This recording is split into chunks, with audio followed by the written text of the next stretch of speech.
Hello friends, welcome back to my channel. हाजिर हुए एक नई लव स्टोरी लेकर। तो चलिए वीडियो को स्टार्ट करते हैं। कहानी की शुरुआत जिसो से होती है। वो बहुत ही ज्यादा खुश हो रही होती है और सोच रही होती है, मैं अपने बॉयफ्रेंड को 4 साल से डेट कर रही हूँ और कल ये मुझे शादी के लिए प्रपोज करने वाला है। अभी जीसू को सोंग का मैसेज आता है जो उसे अपनी और चैन की मैरिज सर्टिफिकेट का फोटो सेंड कर देती है। ये देखकर जीसू तो शॉक ही हो जाती है और वो चैन को इस बारे में बताने लग जाती है। सोंग ने मुझे तुम्हारी और उसकी मैरिज सर्टिफिकेट का फोटो भेजा है।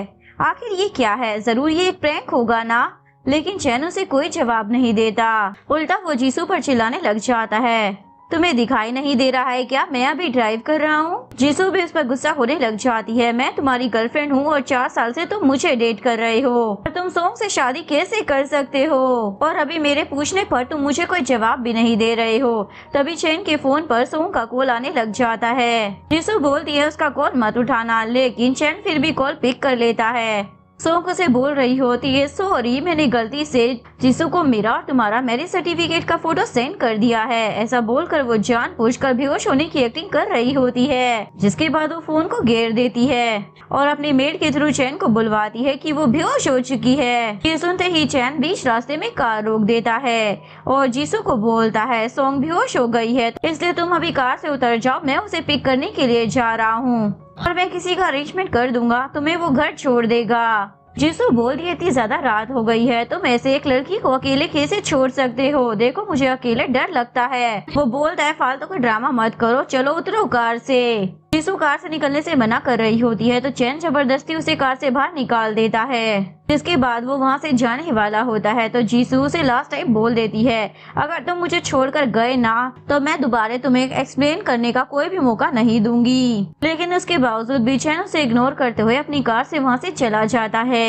इसके बाद जीसू सुनसान रोड पर अकेले खड़े होकर रो रही होती है। तभी इतने में उसका कार एक्सीडेंट हो जाता है, जिसके बाद जीसू मर जाती है और तभी उसे एक एंजल दिखाई देता है। एंजल उसे बोलता है, मैं तुम्हें जीने का एक और मौका दे सकता हूँ, लेकिन बदले में तुम्हें मुझे एक कीमती चीज देनी होगी जो कि तुम्हारा लविंग हार्ट है। यानी कि तुम जिससे भी प्यार करती थी उसके लिए तुम्हारी सारी फीलिंग्स खत्म हो जाएंगी और साथ ही तुम आगे किसी और से प्यार भी नहीं कर पाओगी। जीसू के दिल में तो पेन हो रहा होता है क्योंकि वो ये धोखा सह नहीं पा रही थी। वो सोचती है, मैंने उसे सच्चा प्यार किया था पर बदले में उसने मुझे धोखा ही दिया है, तो मुझे भी अब ये प्यार नहीं चाहिए। इसके बाद वो एंजल को बोल देती है, ठीक है, बदले में आप मुझे मेरी लाइफ दे दो और इसके बदले तुम मेरी फीलिंग्स को ले लो। जिसके बाद जीसू जिंदा हो जाती है और बहुत ही ज्यादा खुश होने लग जाती है। अब ना ही मेरा दिल दुखेगा और ना ही मुझे उस चैन से कोई प्यार व्यार है। जिसके बाद वो अपनी मॉम को कॉल कर बोल देती है, मॉम मैं कल ही ब्लाइंड डेट पर जाने के लिए एकदम तैयार हूँ। इसके बाद जीसू को सोंग का फिर से मैसेज आ जाता है और वो उसे चैन की फोटो सेंड कर बोल रही होती है, देखो जरा तुम्हारा आशिक हॉस्पिटल में मेरा ख्याल रख रहा है, देखो ना कैसे मेरे लिए सेब भी छील रहा है, पर उसने तुम्हारा ख्याल कभी भी ऐसे नहीं रखा होगा और अब वो मेरा पति है। तुम्हें थोड़ी सी भी शर्म है ना? तो हमारे बीच में आने की जरूरत भी मत करना। जिसू रिप्लाई में उसे वॉइस नोट सेंड करते हुए बोलती है, फिक्र मत करो, मैं तुम्हारी तरह किसी की सौतन नहीं हूँ जो ऐसी हरकतें करूंगी। के बाद सोंग जानबूझकर वो वॉइस नोट चैन को सुना देती है। के बाद वो गुस्से में जीसू को कॉल करता है और उस पर चिल्लाता है, तुम कितनी ज्यादा बुरी हो, सोंग यहाँ पर बीमार है और तुम मुझसे ऐसी बातें कह रही हो।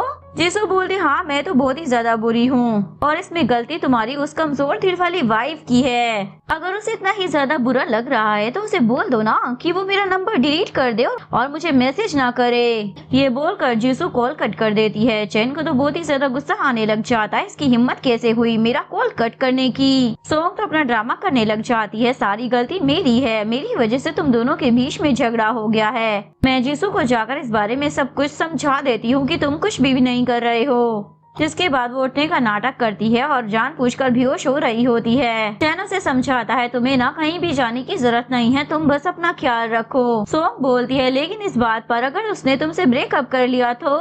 चैन बोलता है, वो मुझे छोड़कर कहीं नहीं जाएगी, तुम खुद ही अपनी आंखों से देख लेना, वो दौड़ी हुई मेरे पास चली आएगी। इधर जीसू का ब्लाइंड डेट हान अपनी गर्लफ्रेंड के साथ उससे मिलने के लिए पहुंचता है। जीसू को बोलता है, अरे तुम तो चैन की गर्लफ्रेंड हो ना, तो तुम ब्लाइंड डेट पर कैसे आ गई? और वो उसे हैंडशेक करने के लिए हाथ आगे बढ़ाता है, लेकिन फिर हाथ पीछे कर लेता है और अपनी गर्लफ्रेंड को पैसे देता है, जाकर तुम मॉल में से ना कुछ फ्लावर्स खरीद लो। इसके बाद वो चली जाती है। हान जीसू से पूछता है, तुम यहाँ ब्लाइंड डेट पर क्यों आई हो? क्या चैन ने तुम्हारे साथ ब्रेकअप कर लिया है? जीसू बोलती है, नहीं, मैंने उसे डंप कर दिया है। वैसे भी अभी ये बात इतनी ज्यादा जरूरी नहीं है।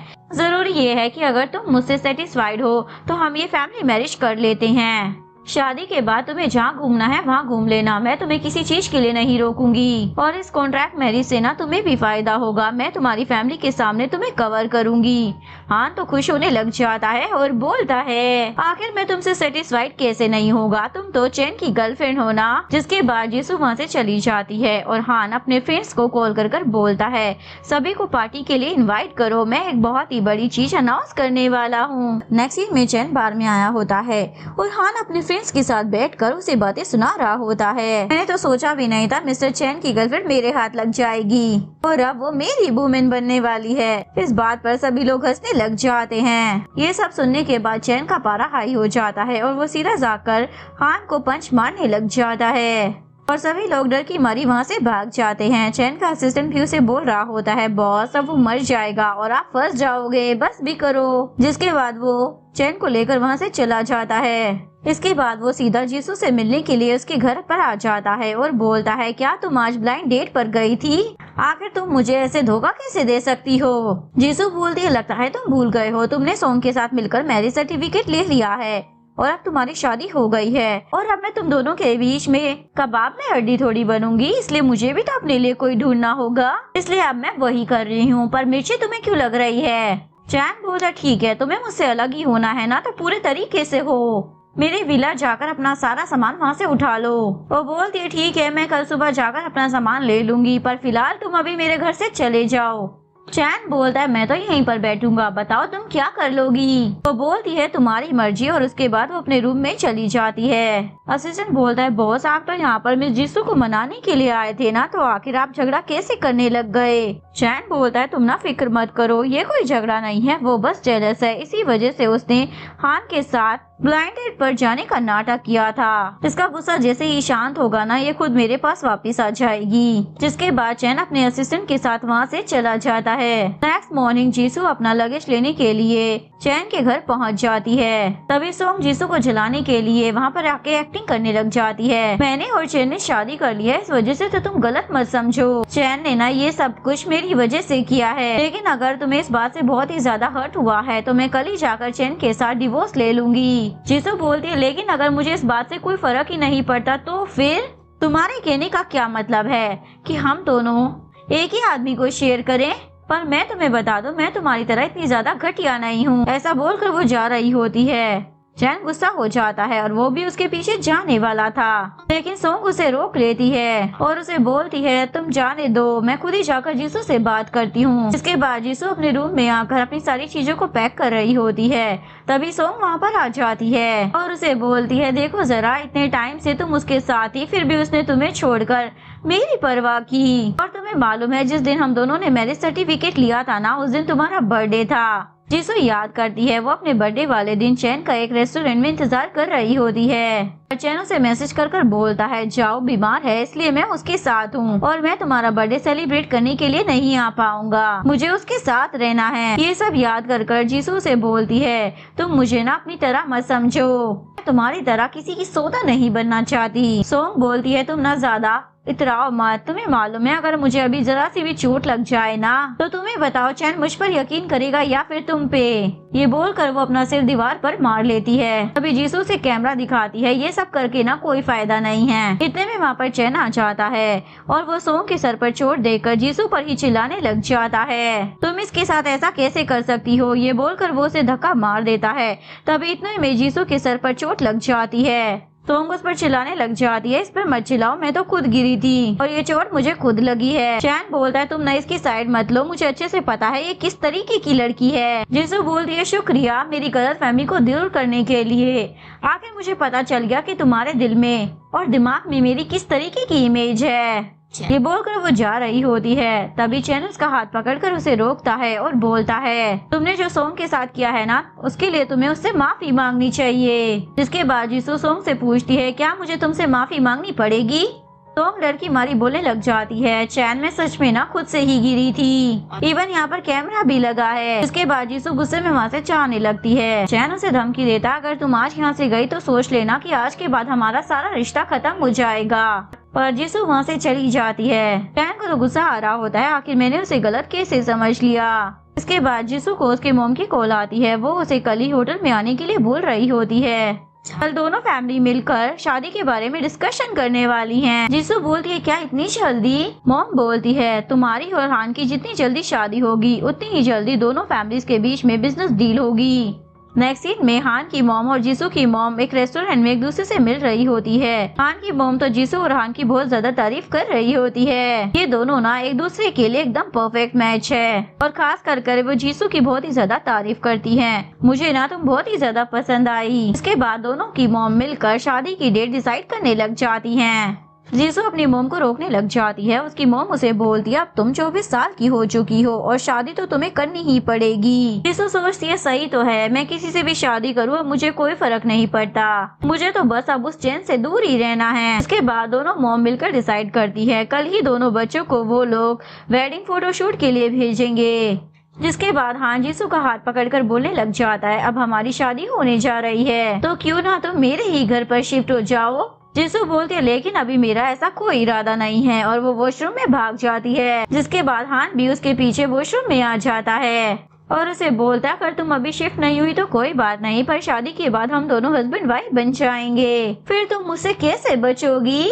तभी वहाँ पर चैन टपक पड़ता है। जीसू उसे देखकर हान के क्लोज आने की एक्टिंग करने लग जाती है। वो हमारा इंतजार कर रही होगी ना, चलो जल्दी से चलते हैं। इसके बाद वो हान के साथ जाने लगती है, पर चैन गुस्से में उसका हाथ पकड़कर उसे रोक लेता है। तुम्हारी हिम्मत कुछ ज्यादा ही बढ़ गई है। हान उसे बोलता है, मिस्टर चैन अब ये मेरी मंगेतर है, इसलिए आप ना इससे दूर रहो। तभी सोंग भी वहाँ पर आ जाती है और चैन को रोकने के लिए दिल में दर्द होने का ड्रामा करने लग जाती है। जिसके बाद चैन उसकी परवाह करने लग जाता है और हान जीसू को वहाँ से ले जाने लगता है और बोलता है, बेबी तुम्हारे हाथ में दर्द हो रहा होगा ना, चलो चलकर मैं तुम्हारा हाथ दबा देता हूँ। ये बोलकर वो उसे वहाँ से लेकर चला जाता है। तभी चैन को उसके असिस्टेंट की कॉल आती है। वो उसे बताता है, मैं अर्जेंटली वाइस प्रेसिडेंट के साथ बिजनेस मीटिंग के लिए चला गया था और अभी मैंने आपका मैसेज देखा था जो आपने मुझे जीसू को पिक करने के लिए भेजा था। उनको याद आता है उस दिन वो जीसू को अकेला रास्ते में रोड पर छोड़कर चला गया था, यानी कि वहाँ पर वो अकेले रह गई थी और मेरा असिस्टेंट उसे पिक करने के लिए गया ही नहीं था। और फिर वो याद करता है कि उसने जीसू को गलत समझकर उसे धक्का भी मारा था, जिसके बाद उसे बुरा लग रहा होता है, मैंने उसे अच्छे से ट्रीट नहीं किया। उसके बाद वो सोंग को बोलता है, पहले मैंने सोचा था कि जीसू को हमारे मैरिज सर्टिफिकेट लेने से फर्क नहीं पड़ेगा क्योंकि ये छोटा सा मैटर है, लेकिन अब उसे फर्क पड़ रहा है, इसलिए कल ही चलकर हम दोनों डिवोर्स ले लेंगे। सोंग अकेले में आकर गुस्सा करने लग जाती है, मैंने इस जीसू को हल्के में ले लिया था, मुझे लगा था चैन के लिए वो इतनी ज्यादा वैल्यू नहीं करती है, लेकिन कोई बात नहीं, मेरे पास ना बहुत तरीके हैं उन दोनों को अलग करने के। नेक्स्ट सीन में जीसू अपने घर से बाहर निकल रही होती है कहीं पर जाने के लिए। तभी वो वहाँ पर चैन को सामने खड़ा होकर देखने लग जाती है। तभी चैन उसे रोककर पूछने लग जाता है, उस रात तुम घर कैसे गई थी और क्या तुम्हें डर नहीं लगा था? तुम्हें मुझे कॉल करना चाहिए था ना। जीसू बोलती है, क्या तुम पागल हो गए हो? तुम मुझे खुद वहाँ पर छोड़कर गए थे और तुम्हें लगता है कि मैं तुम्हें कॉल करती? चैन बोलता है, उस दिन मैंने अपने असिस्टेंट को बोला था तुम्हें पिक करने के लिए, इसमें मेरी ही गलती है। जीसू बोलती है, देखो अब हमारा ऑलरेडी ब्रेकअप हो चुका है, इसलिए जाओ तुम अपनी वाइफ का ख्याल रखो और मेरा पीछा छोड़ दो और मुझे ना दोबारा परेशान करने की कोशिश भी मत करना। मैं जा रही हूँ अपने फियांसे के साथ वेडिंग फोटो शूट करवाने के लिए। ये बोलकर वो तो वहाँ से चली जाती है। जिसके बाद चैन बहुत ही गुस्से में अपने असिस्टेंट को कॉल करता है और उसे इस बारे में पता लगाने के लिए बोलता है क्या जीसू सच में हान के साथ शादी करने वाली है और वो आज उसके साथ वेडिंग फोटो शूट के लिए गई है। नेक्स्ट सीन में जीसू हान से मिलने के लिए आ रही होती है। वो देखती है हान तो यहाँ पर अपनी गर्लफ्रेंड से बात कर रहा है। उसकी गर्लफ्रेंड बोलती है, क्या सच में तुम मुझे डंप कर रहे हो? हान बोला, तुम जाकर किसी और को ढूंढो, मैं क्या ही कर सकता हूँ क्योंकि मुझे अब अपनी मंगेतर से शादी करनी है। देखो जरा वो यहाँ पर आ भी गई है। तभी जीसू आकर बोलती है, तुम इन सब की फिक्र मत करो, शादी के बाद भी तुम दोनों अपना रिश्ता कायम रख सकते हो। तुम लोगों को ब्रेकअप करने की कोई जरूरत नहीं है। हान बोलता अगर ऐसी बात है तो मैं एना के साथ ही वेडिंग फोटोशूट करवा लेता हूँ ना, बाद में हम एडिट कर इसके फेस पर तुम्हारा फोटो चिपका देंगे। जीसू बोलती ये आइडिया तो बहुत ही अच्छा है, तुम लोग मुझे फोटो सेंड कर देना, मैं अप्रूव करूंगी कि कौन सी फोटो लगेगी। जिसके बाद जीसू वहाँ से चली जाती है। एना बोलती है क्या तुम्हारी फियांसी तुमसे गुस्सा नहीं हुई? वो बोलता है मैं तो उसकी हेल्प कर रहा हूँ, मुझे लगता है कि वो मुझे पसंद ही नहीं करती। इसके बाद चेन का असिस्टेंट आकर उसे बता देता है हान ने फोटोशूट जीसू के साथ नहीं बल्कि किसी और लड़की के साथ किया है। जिसके बाद चेन तो खुश हो जाता है, यानी कि वो जीसू बस मेरे सामने ड्रामा कर रही थी, वो हान से शादी नहीं करने वाली है। तभी असिस्टेंट बताता है बॉस अभी आप सोंग के साथ डिवोर्स नहीं ले सकते हो क्योंकि किसी ने आपका और उनका मैरिज सर्टिफिकेट ऑनलाइन पोस्ट कर दिया है और अब सभी लोग इसी बारे में बात कर रहे हैं। तभी सोंग ऑफिस में आकर चेन को इस बारे में बताने लग जाती है किसी ने हमारे मैरिज सर्टिफिकेट को ना ऑनलाइन पोस्ट कर दिया है, लेकिन ये मेरा काम नहीं है और मुझे तो इस बारे में कुछ पता भी नहीं था, इसलिए प्लीज मुझ पर यकीन करो। चैन बोलता है मुझे तुम पर ना पूरा विश्वास है। सोंग बोलती है मैं जल्दी मरने वाली हूँ, इसीलिए तुमने मेरी लास्ट विश पूरा करने के लिए मुझसे शादी की, इसलिए मैंने ये काम नहीं किया है, पर मुझे लगता है कि जीसू ने ये किया होगा।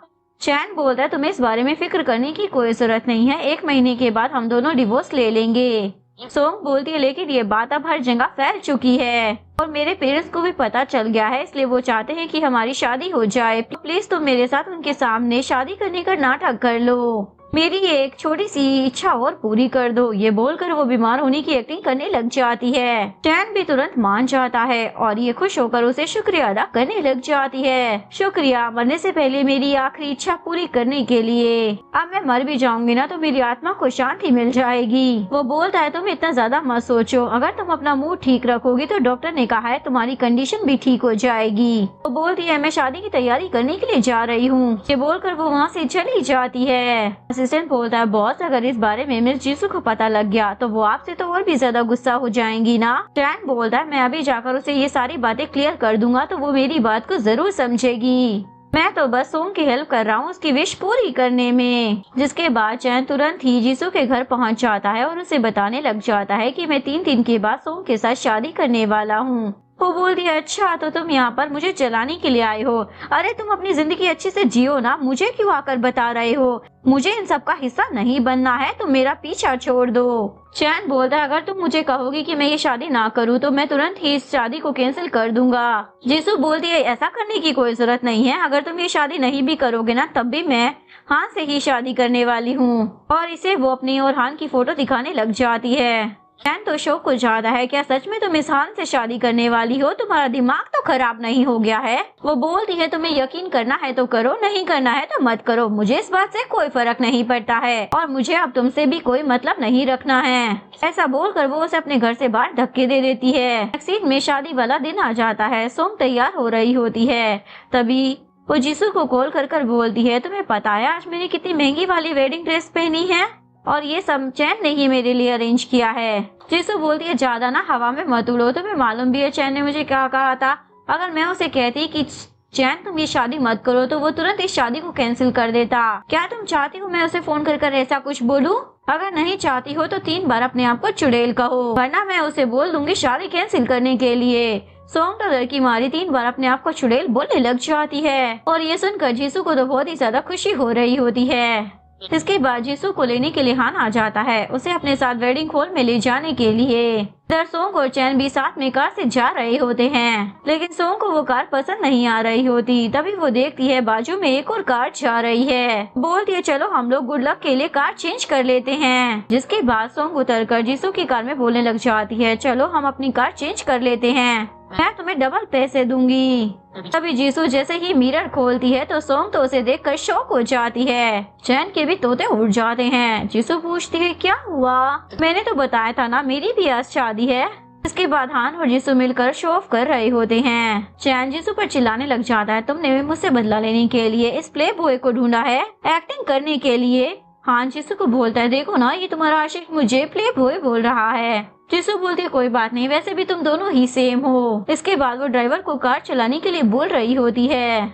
लेकिन तभी चैन जीसू को कार से बाहर निकाल लेता है और उसी दौरान जीसू के सर पर चोट लग जाती है। चैन बोलता है सॉरी, गलती से हो गया। जीसू बोलती है कोई बात नहीं और उसका भी सर कार में मार देती है। हाँ तो जीसू की तारीफ करने लग जाता है, तुम तो कितनी ज्यादा डोमिनेटिंग हो मेरी जान। सोंग जीसू को बोलती है तुम ना चैन को गलत समझ रही हो, ये तो बस तुम्हारी फिक्र कर रहा है, तुम बस जल्दबाजी में शादी करने जा रही हो। जीसू बोलती है तुम अपना मुंह बंद रखो, वही तुम्हारे लिए बेटर रहेगा, नहीं तो मैं तुम्हारे बारे में चैन को ना सब कुछ बता दूंगी। ये बोलकर जीसू वहाँ से जाने लगती है, लेकिन चैन उसे फिर से रोक लेता है।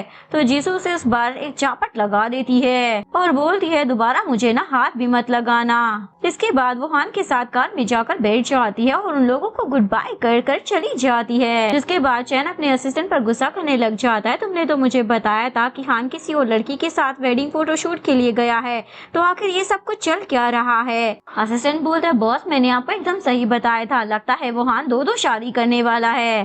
सोंग चैन को समझाने लग जाती है तुम ना इतना ज्यादा परेशान मत हो, वो बस तुम्हें गुस्सा दिलाने के लिए ये सब कुछ कर रही है, वरना वो इस शादी में जाने के लिए सेम रास्ता ही क्यों चूज करती। वो बस तुम्हें जेलस करवाने के लिए ये सब कर रही है, वो किसी और से शादी नहीं करने वाली। असिस्टेंट बोलता है मिस जीसू इस टाइप की नहीं है जो शादी के बारे में मजाक करे। बॉस जरूर वो आपसे ना बहुत ही ज्यादा गुस्सा हो गई हैं। जिसके बाद चैन उस समय को याद करने लग जाता है जब जीसू और वो एक दूसरे को डेट कर रहे थे और साथ में बहुत ही ज्यादा खुश थे और जीसू उसके साथ शादी की प्लानिंग कर रही होती है कि वो उसके साथ कैसे शादी करना चाहती है। फिर चैन उसे बोलता है अगर मैंने किसी और से शादी कर ली तो। जीसू बोलती है अगर तुम मुझे नहीं मिले ना तो मैं तुम्हें बर्बाद कर दूंगी। ये सब याद करने के बाद चैन जीसू को बोलता है सोंग मैं तुम्हारे साथ ये शादी कंटिन्यू नहीं कर सकता क्योंकि मैं जीसू को खोना नहीं चाहता हूँ। तो सोंग रोने की एक्टिंग करने लग जाती है, तुम ऐसा नहीं कर सकती हो, मेरे पेरेंट्स वहाँ पर वेडिंग के लिए इंतजार कर रहे हैं और मेरे सारे रिश्तेदार भी वहाँ पर पहुँच चुके हैं, तो हमारी फैमिली की बेइज्जती हो जाएगी। लेकिन चैन उसकी बात नहीं मानता और उसे वहीं पर छोड़कर जाने लगता है। सोंग सोचती है मैं इसे इतनी आसानी से नहीं जाने दूंगी। इधर जीसू और हान की वेडिंग सेरेमनी स्टार्ट हो जाती है और हान तो जीसू के साथ शादी करने के लिए बहुत ही ज्यादा एक्साइटेड हो रहा होता है, वो उसे बस रिंग पहनाने ही वाला होता है। लेकिन तभी चैन अपने गार्ड्स के साथ वहाँ पर पहुँच जाता है और साथ ही वो अपनी चेयर भी लेकर आया होता है और उस पर बैठकर बोलने लग जाता है आज अगर किसी ने भी जीसू के साथ शादी की ना तो मैं इस वेडिंग सेरेमनी को फ्यूनरल हॉल बना दूंगा। जिसके बाद सभी लोग बातें करने लग जाते हैं। जीसू हान को बोलती है तुम इसकी बातों को ना इग्नोर करो, जल्दी से शादी की सारी प्रोसीजर को कंप्लीट करो। जिसके बाद हान उसे रिंग पहनाने लग जाता है। चैन बोलता है अच्छा तो तुम लोगों को मेरी बात पर यकीन नहीं है और वो यहाँ पर गोली चला देता है, सभी लोग भागने लग जाते हैं। जिसके बाद चैन तो हान की मोम को भी डराने लग जाता है, अगर आप चाहती हैं कि आपका बेटा सेफ रहे तो आप उसे इस शादी को करने से साफ मना कर दीजिए। जब इसके पास पहले से ही बेटी है तो आखिर ये कैसे जीसू से शादी करने का सोच रहा है। इसके बाद हान को कॉल आ जाती है और वो तुरंत वहाँ से भागकर चला जाता है। इसके बाद हान की मोम जीसू को अपने बेटे के बदले सॉरी बोल रही होती है, घर पर कुछ प्रॉब्लम हो गई है इसलिए हमें इस वेडिंग सेरेमनी को पोस्टपोन करना होगा। जीसू बोलती है आप लोगों ने मुझे बताया क्यों नहीं कि हान की एक बेटी भी है। हान की मोम की तो बोलती बंद हो जाती है। चैन बोलता है क्या हुआ, अपने बेटे की नाजायज बेटी के बारे में आप लोगों को बताने में शर्म आ रही है क्या। जीसू हान की मोम को बोलती है मेरे मोम डैड यहाँ पर नहीं है तो आप लोग इस बात का फायदा उठाना चाह रहे हैं। हान की मोम बोलती है जैसा लोग बोल रहे हैं ना वैसा बिल्कुल भी नहीं है, हान की नाजायज बेटी नहीं है। जीसू बोलती है मुझे इस बात से कोई फर्क नहीं पड़ता है, लेकिन आपका बेटा मुझे यहाँ पर अकेला छोड़कर गया है, इससे मेरी बहुत ही ज्यादा बेइज्जती हुई है, इसलिए आप लोग मुझे एक्सप्लेनेशन दो नहीं तो कंपनसेशन दो, वरना हमारी फैमिली के बीच में जो ये शादी की डील हुई थी मैं इसे कैंसिल कर दूंगी।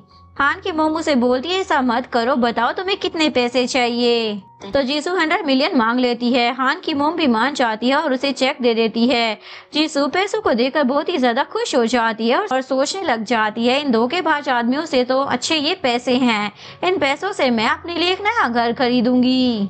चैन बोलता अब आप लोगों का हिसाब बराबर हो गया है इसलिए मेरी बारी है। जिसके बाद चैन जीसू को पकड़कर वहाँ से बाहर लेकर आ जाता है।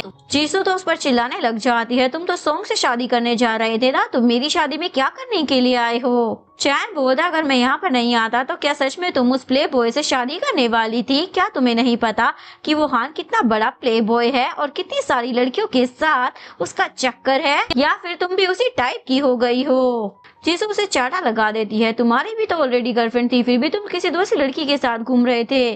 तुम्हारे कंपैरिजन में तो मैं कुछ भी नहीं हूँ। वैसे तुम्हारी वो जाने मन सॉन्ग तुम्हारा इंतजार कर रही होगी, तुम्हें जाकर उससे शादी करनी चाहिए ना, इसलिए जाओ यहाँ से, इतना ज्यादा डिस्कस्टिंग मत बनो। वैसे मैं तुम्हें बता दूं, ये शादी मैं तुम्हारी वजह से नहीं कर रही हूँ, मुझे करनी है इसलिए मैं कर रही थी। ये बोलकर वो जा रही होती है।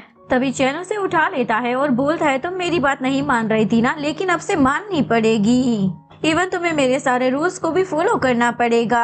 जिसके बाद वो उसे अपनी कार में लेकर बैठ जाता है और ड्राइवर को बोलता है, तुम ना इसे विला लेकर चलो। जिसू पूछती है, तुम करना क्या चाहते हो? वो बोलता है, मैं तुम्हारी इच्छा को पूरा करने के लिए लेकर जा रहा हूँ। तुमने कहा था ना कि तुम हमेशा मेरे साथ रहना चाहती हो, तो अब से तुम हमेशा मेरे साथ ही रहोगी और मैं तुम्हें कहीं पर जाने भी नहीं दूंगा। जिसके बाद वो उसे थप्पड़ लगाती है और बोलती है, क्या तुम पागल हो चुके हो? जब तुम सोम के साथ मैरिज सर्टिफिकेट ले चुके हो तो तुम मेरे साथ क्या कर रहे हो?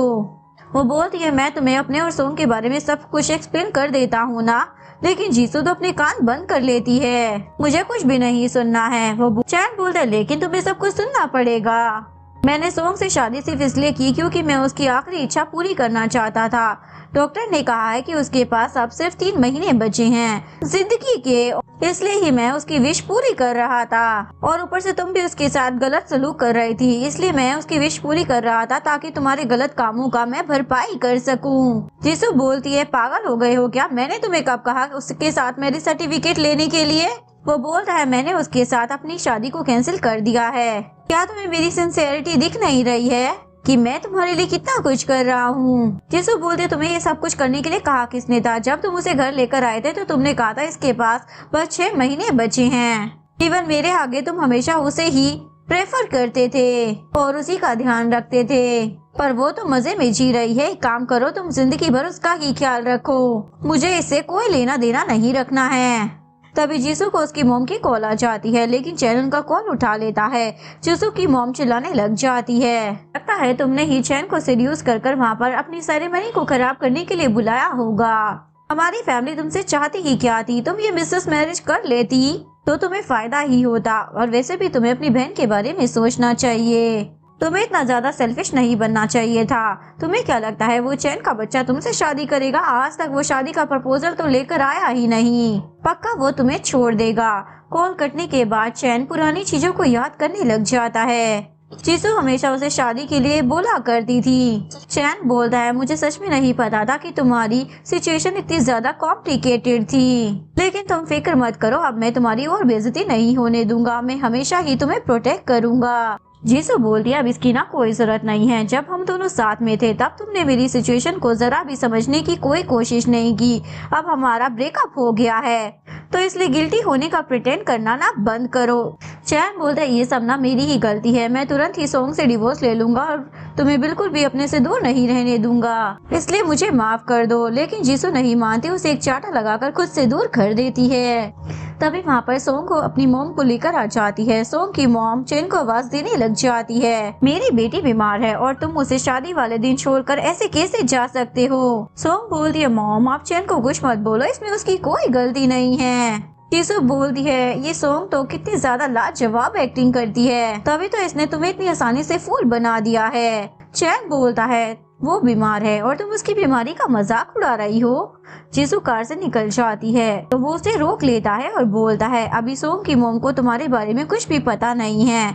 और वो उसे अपना पैसों का कार्ड देकर बोलता है, मैं जल्द ही सोंग के साथ डिवोर्स लेने वाला हूँ। वैसे भी उसका टाइम पीरियड खत्म होने वाला है, इसलिए हम लोगों को झगड़ा खत्म कर देना चाहिए। जीसू सोचती है, इन दोनों का डिवोर्स कराने के लिए अभी फिलहाल मुझे थोड़ी सी एक्टिंग कर लेनी चाहिए। चैन बोलता है, मैं सोंग और उसकी मॉम से बात कर लेता हूँ, तब तक के लिए तुम घर चली जाओ और मेरा इंतजार करो। जीसू भी ओके बोलकर वहाँ से चली जाती है। जिसके बाद चैन सोंग और उसकी मॉम के पास रुक जाता है। सोंग तो बेहोश होने की एक्टिंग करने लग जाती है। इसके बाद ये लोग हॉस्पिटल में आ जाते हैं। सोंग की डॉक्टर चैन पर चिल्लाने लग जाती है, 6 महीने पहले सोंग ने तुम्हारी जान बचाने के लिए गोली अपने ऊपर ले ली थी, तभी से उसके दिल की बीमारी इतनी ज्यादा बढ़ गई है, तो तुम्हें उसका ख्याल रखना चाहिए था ना।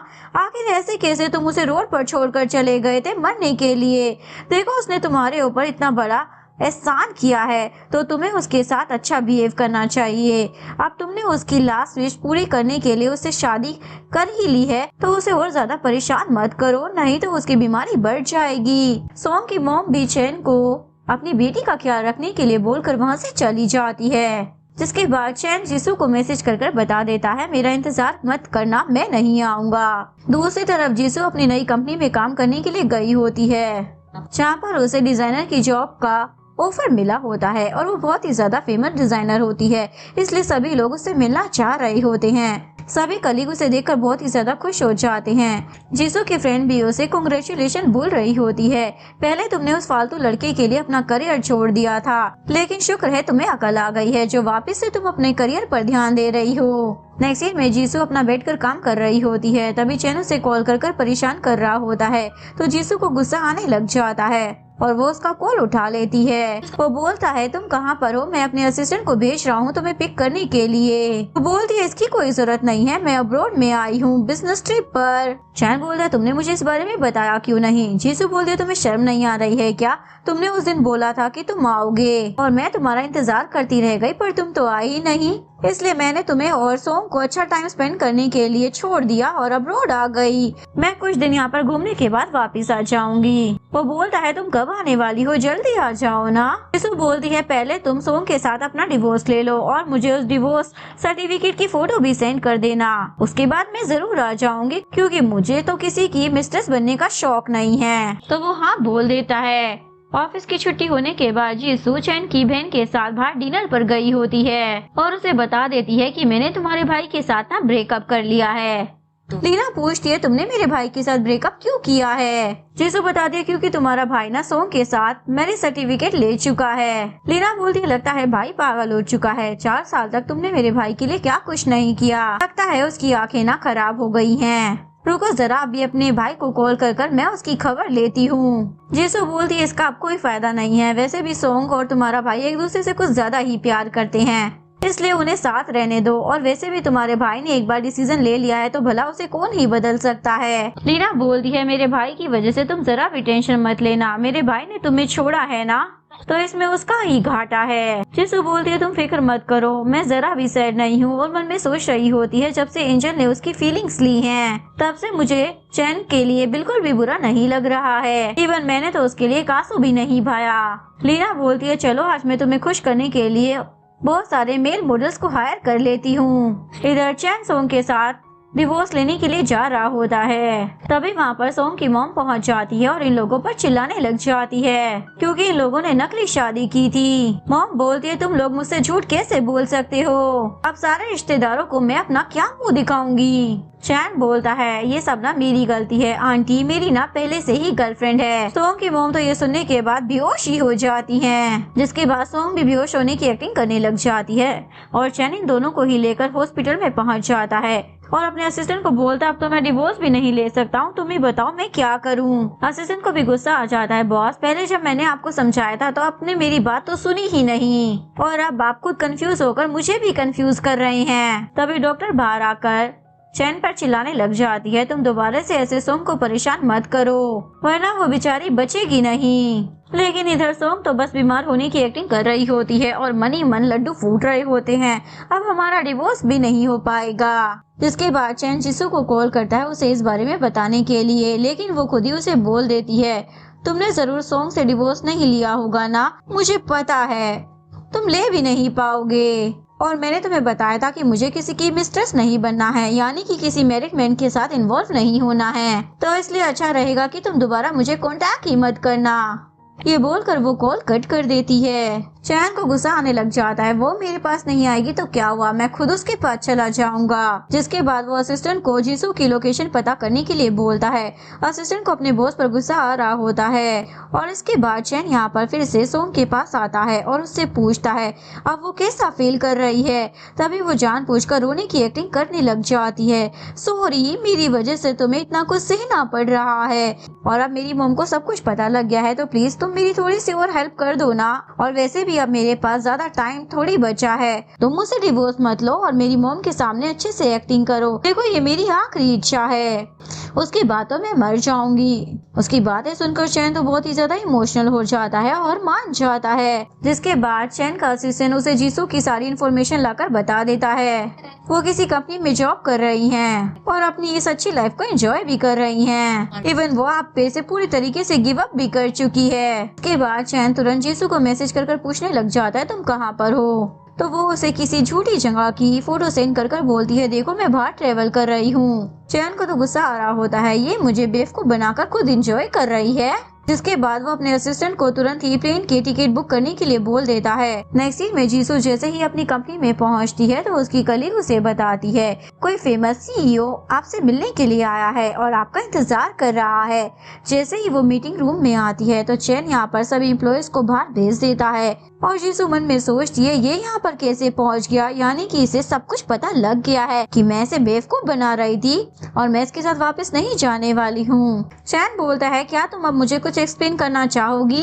जीसू बोलती है अब एक्सप्लेन करने का क्या मतलब है, क्या तुम्हें समझ नहीं आ रहा है कि मैं तुम्हारे साथ वापस नहीं जाना चाहती हूँ। तुम अपने सॉन्ग के साथ खुश रहो ना, मुझे अब तुमसे कोई मतलब नहीं रखना है क्योंकि मैं तुमसे प्यार नहीं करती हूँ। चैन बोलता है 4 साल पहले तो तुम मुझसे इतना प्यार करती थी और अब तुम ये सब कह रही हो कि तुम्हें नहीं लगता कि तुम मुझसे प्यार करती हो। ये सब बहुत ही ज्यादा रिडिकुलस है। जिसू मन में सोचती है मुझे इसके लिए कोई फीलिंग नहीं आ रही है और ना ही कोई बुरा लग रहा है और उसे बोलती है अब हमारे बीच में ना सब कुछ खत्म है। ये बोलकर वो वहाँ से जा रही होती है। वो बोलता है मैं ना तुम्हारी कंपनी के साथ कॉपरेशन कर रहा हूँ, इसलिए एक शब्द से ही मैं तुम्हें यहाँ से कंपनी से निकलवा सकता हूँ। जीसू बोलती है आए बड़ा मुझे धमकी देने वाले, मैं खुद ही रिजाइन कर देती हूँ। वो बोलता है तुम्हें ये सब कुछ करने की जरूरत नहीं है, मैं सोम को ही खुद से दूर कर देता हूँ। तब तो तुम खुश हो जाओगी ना कि वो हमारी लाइफ में दोबारा कभी इंटरफेयर नहीं करेगी। तभी यहाँ पर अर्थ क्यों कहा जाता है। सभी लोग भागने लग जाते हैं। जीसू भी अपनी जान बचाने के लिए भाग रही होती है। चैन याद करने लग जाता है एक बार जब उसे फीवर हो गया था तो जीसू उसकी बहुत ही ज्यादा केयर कर रही थी।